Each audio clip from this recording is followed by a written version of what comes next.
তুমি চলছো কোথায়? ভাই নেতা যাবু, তুমি কোন নেতার পেছনে দৌড়াও?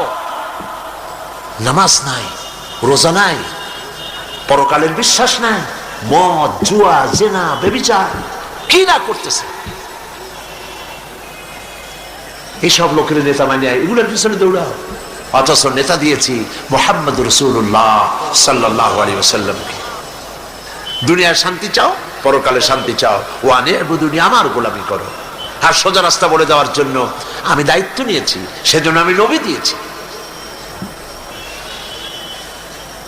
আমার প্রিয় ভাইয়েরা, আল্লাহ রাব্বুল আলামিন সহজ সরল রাস্তার দিশা দিয়েছেন নবীদের মাধ্যমে।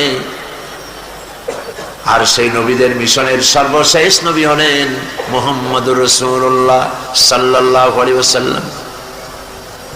আল্লাহ রাব্বুল আলামিন এত সম্মান আর মর্যাদা তাকে দিলেন, কোরআনে কারীমের ভিতরে একবারের জন্য আল্লাহ পাক বললেন না ইয়া মুহাম্মদ, একটিবারের জন্য নবীজির নাম নিলেন না কোরআন শরীফের ভিতরে, বরং অন্যান্য নবীদেরকে ইয়া জাকারিয়া, ইয়া মূসা, ইয়া ঈসা, ইয়া ইব্রাহিম নাম ধরে ধরে আল্লাহ রাব্বুল আলামিন ডেকেছেন। আপনার আমার নবীকে নাম ধরে তো ডাকলেনই না, বরং রব্বুল আলামিন বলে দিলেন পৃথিবীর মানুষেরা শোনো, আমি আমার নবীকে নাম ধরে ডাকি নাই, তোমরাও তোমাদের নবীকে নাম ধরে কখনো ডাকবে না।